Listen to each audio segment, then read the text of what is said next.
নমস্কার বন্ধুরা, মিষ্টু আর মধুমিতাস কিচেনে তোমাদের সবাইকে স্বাগত।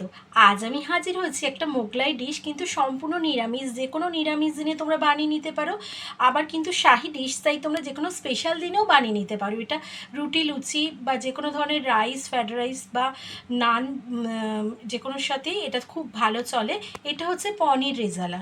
পনির রেজালা বানাবার জন্য কি কি লাগবে এবং খুব সহজে আমি বানিয়ে দেখিয়েছি। তো এইটা বানানোর জন্য অতি অবশ্যই তোমাদের শেখার জন্য মিষ্টু অ্যান্ড মধুমিতাস কিচেনে ভিজিট করতে হবে। আর পুরো ভিডিওটা আমার সাথে থাকার জন্য অনুরোধ রইল। তো চলো ঝটপট শুরু করে দিই পনির রেজালা। রান্না শুরু করার আগে কিছু প্রস্তুতি করার দরকার আছে। সেই জন্য আমি প্রথমে এই এই গোটা মশলাগুলো, এক টুকরো দারচিনি, হাফটার মতো জয়িত্রী, দুটো ছোটো এলাচ, 4টে লবঙ্গ আর 8-10টা গোলমরিচ আর হাফ চামচ শাহি জিরা আমি আগে একটুখানি হামানদিস্তার সাহায্যে একটু থেতো করে নেব।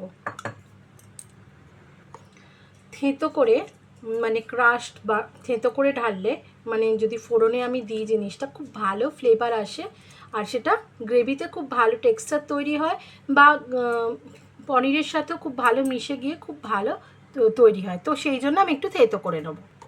আমি এই পনিরের রেসিপিটা করার জন্য 300 গ্রাম পনির নিয়েছি এবং সেটাকে এরকম লম্বা লম্বা করে কেটে নিয়েছি। শেপটা তোমরা তোমাদের নিজেদের পছন্দের মতো দেবে। যেহেতু রেজালা করছি তাই জন্য আমি একটু লম্বা টাইপের কেটেছি। আর একটা বাটনা করে নেব। তার আগে প্রথমে আমি 2 টেবিল স্পুন পোস্ত নিয়েছি আর 14টা কাজু নিয়েছি। এই দুটো আগে গ্রাইন্ড করব। আর এই দুটো গ্রাইন্ড করার সময় আমি 1 পিঞ্চ স্যাফরন নেব। এই 1 পিঞ্চ স্যাফরনের সাথে আমি এই গ্রাইন্ড করে নেব। আমি পোস্ত আর কাজু আর স্যাফরন এরমভাবে ড্রাই মানে গুঁড়ো, শুকনো গুঁড়ো করে নিয়েছি ঝুরঝুরে করে। এইবার আমি এর সাথে ঝালটা তোমরা তোমাদের পছন্দের মতো দেবে। আমি 4টে কাঁচা লঙ্কা আর এরকম 1 টেবিল স্পুন কিশমিশ দিয়ে আর একটু সামান্য জল দিয়ে স্মুথ পেস্ট তৈরি করে নেব। আর একটা কাজ করব, দেখো আমি স্মুথ পেস্ট তৈরি করে নিয়েছি।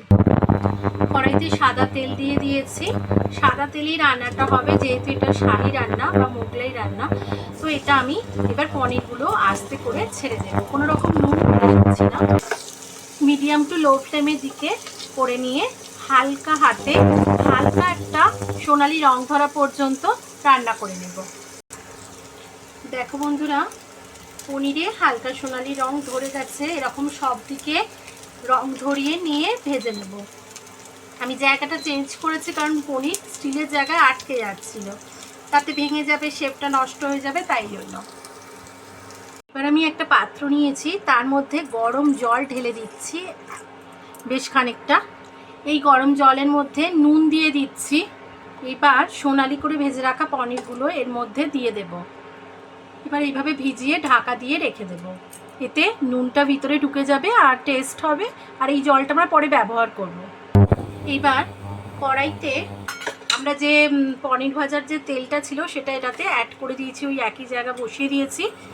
দিয়ে এর মধ্যে ফ্লেভারটা সুন্দর আসার জন্য আমি ঘরের তৈরি ঘি 1 চামচ অ্যাড করে দিচ্ছি। দিয়ে এই থেতো করা ফোড়নগুলো সমস্তটা দিয়ে দিলাম। দিয়ে বেশ কয়েক সেকেন্ড এটাই ফোড়নটা একটু তেলে নেড়ে নেব। যখনই মিষ্টি গন্ধ আসবে, আমি এবার মিষ্টি গন্ধ আসতেই যে কিশমিশ, কাঁচা লঙ্কা আর কাজু পোস্ত বাটাটা পুরোটা দিয়ে দেব। দিয়ে ভালো করে মিশিয়ে নেব। যেহেতু কাজু আর পোস্ত আছে তাই সঙ্গে সঙ্গে এটা দেওয়ার সাথে সাথে কিন্তু ফ্লেমটা একদম লো করে নিতে হবে। আর আমি মশলা ধোয়া জলটাও দিয়ে দিলাম, দিয়ে খুব ভালো করে কষিয়ে নেব। মিনিট 3 পর কষানোর সময় আমরা আরেকটু জল দিয়ে দেব। এই যে পনিরের জলটা আছে এতে কিন্তু অল্প নুনও মেশানো আছে, সেই জলটা দিয়ে আরেকটু কষিয়ে নেব। আর এই সময় আমি কিছু মশলা দেব। এতে বেশি মশলা দেওয়া হয় না। আমি বিরিয়ানি মশলা, আমার হোমমেড বিরিয়ানি মশলার ভিডিও আছে, যারা দেখোনি আমি ডেসক্রিপশন বক্সে লিংক দিয়ে দেবো। সেই বিরিয়ানি মশলা দিচ্ছি 1/2 স্পুন, আর কাশ্মীরি লঙ্কার গুঁড়ো শুধু কালারের জন্য আমি দিচ্ছি 1/4 স্পুন। এই দুটো মশলা খালি মেশানো হবে। দিয়ে আরও মিনিট 3-4 ধরে ভালো করে কষিয়ে নেব। বন্ধুরা আমি বেশ 3-4 মিনিট আরও কষিয়ে নিয়েছি। দেখো তেল রিলিজ হওয়া শুরু হয়ে গেছে অনেকক্ষণ থেকে। এইবার আমি 2 টেবিল স্পুন দই, এটা কিন্তু নর্মাল টেম্পারেচারে মানে রুম টেম্পারেচারে রাখা দই, খুব ভালো করে ফেটিয়ে নিয়েছি। এই দইটা মিশিয়ে দেব। পুরো রান্নাটা কিন্তু লো টেম্পারেচারে হচ্ছে, একদম সিমে রান্নাটা করবে, নইলে কিন্তু তলায় ধরে যেতে পারে। তো আমি এইবার দেখো এটা খুব ভালো করে কষিয়ে নিচ্ছি,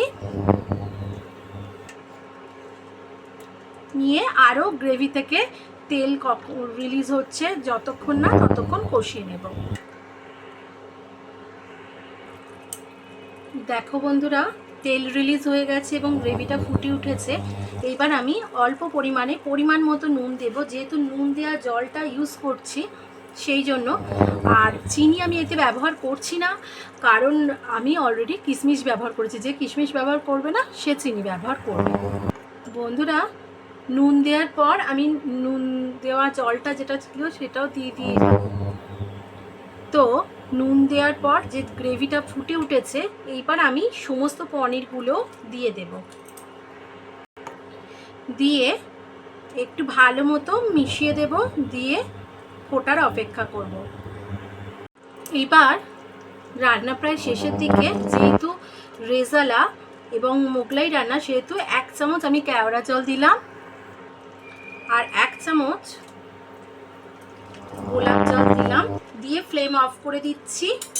দিয়ে খুব ভালো করে মিশিয়ে নিয়ে ঢাকা দিয়ে মিনিট 5 বাদে ফিরে আসছি, একটু সেট হয়ে যাক। তারপর বন্ধুরা আমি প্লেটে সার্ভ করে দিয়েছি।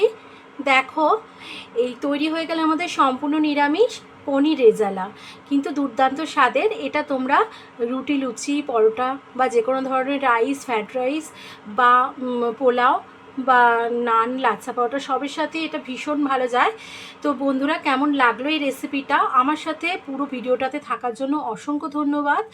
আমার চ্যানেলে নতুন বন্ধু হলে প্লিজ আমার পাশে থাকার অনুরোধ রইল, আমাকে সাবস্ক্রাইব করে নিয়ে পাশে থাকা বেল আইকনটাকে ক্লিক করে নেওয়ার অনুরোধ রইল, যাতে আমি কোনো নতুন রেসিপি যখনই দেবো তোমাদের কাছে নোটিফিকেশান চলে যায়।